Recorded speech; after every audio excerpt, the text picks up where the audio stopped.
Hello guys, welcome to ఏమ్యూ. My opinion on Raayan movie. First movie ఎలా అనిపించింది దానికంటే ముందు పర్ఫార్మెన్స్ గురించి మాట్లాడాలి. పర్ఫార్మెన్స్ అయితే పీక్స్ లో ఉంటది. Not only Dhanush, every one good at role అని చెప్పాలి. ప్రతి ఒక్కరు ది బెస్ట్ పర్ఫార్మెన్స్ ఇచ్చారు ఈ మూవీలో. అయితే ఒక్క ముక్కలో రాయన్ మూవీ గురించి చెప్పాలంటే ఇట్స్ ఎ కంప్లీట్ రా రస్టిక్ విత్ ప్యూర్ డ్రామా అని చెప్పాలి. ఆ రేంజ్ లో ఉంటుంది మూవీ అయితే. ఫర్ కైండ్ ఇన్ఫర్మేషన్, ఈ movie retain and directed by Dhanush గారు. ఈ మూవీకి ఆల్రౌండర్ అని చెప్పొచ్చు. ప్రతి దాంట్లో సక్సెస్ అయ్యారని చెప్పాలి. రైటింగ్ పరంగా కానీ, డైరెక్షన్ పరంగా కానీ, యాక్టింగ్ పరంగా కానీ పీక్స్ లో ఉంటుంది. ఎస్పెషల్లీ సెకండ్ హాఫ్ అయితే నెక్స్ట్ లెవెల్ ఉంటుంది. మోర్ దెన్ ఫస్ట్ హాఫ్ ఉంటుంది. ఫస్ట్ హాఫ్ విషయానికి వస్తే ఫస్ట్ 10 minutes మాత్రం చాలా ఇంపార్టెంట్, ఎవరు మిస్ కాకండి. And remaining part of first half ఏముంటుందంటే టోటల్ క్యారెక్టర్ బిల్డింగ్ మీదనే ఉంటుంది మొత్తం.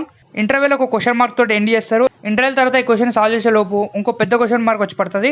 అండ్ ఆ క్వశ్చన్ మార్క్ ఏంటో తెలుసుకోవాలంటే మూవీ మాత్రం ఖచ్చితంగా చూడాల్సిందే. ఫస్ట్ హాఫ్ లో మొత్తం క్యారెక్టర్ బిల్డింగ్ చేసి సెకండ్ హాఫ్ లో దాన్ని లీడ్ గా యూజ్ చేశారు. చాలా అంటే చాలా బాగా యూజ్ చేశారు. అండ్ ఈ మూవీలో పర్ఫార్మెన్స్ గురించి ఎంత మళ్ళీ తక్కువనే. ప్రతి ఒక్కరు ది బెస్ట్ పర్ఫార్మెన్స్ ఇచ్చారు ఈ మూవీలో అయితే. ఈ మూవీకి సోల్ వచ్చేసి వీళ్ళందరూ performance. And one more soul వచ్చేసి ఈ మూవీకి మ్యూజిక్ అండి. ఈ మూవీకి మ్యూజిక్ వచ్చేసి ఏఆర్ రెహమాన్ గారు. బ్యాక్గ్రౌండ్ మాత్రం ఇచ్చి పడేసిరు.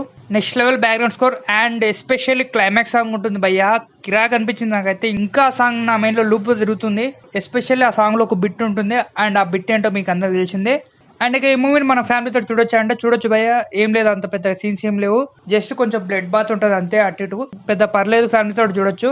It's a purely family drama. So ఇక లాస్ట్ అండ్ ఫైనల్, ఈ మూవీ థియేటర్ ఎక్స్పీరియన్స్ అంటే ఖచ్చితంగా ఈ movie theatre experience. So last లో ఒక మాట చెప్పాలంటే ఈ మూవీ గురించి, ఈ మూవీ వచ్చేసి one of the best film ఈ ఇయర్ లో అని చెప్పాలి.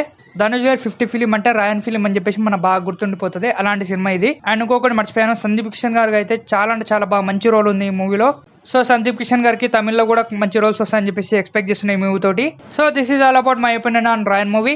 సో మీరు ఎవరైనా మూవీ చూస్తుంటే మూవీ ఎలా అనిపించింది కింద కామెంట్ చేయండి. అండ్ ఇలాంటి మన అప్డేట్స్ వస్తుంటే మిస్ కావద్దంటే మన ఛానల్ సబ్స్క్రైబ్ చేయండి. సో నెక్స్ట్ వీడియో వచ్చేసి డెడ్పూల్ మీద రివ్యూ వస్తుంది. So stay tune to ఏమ్యూ.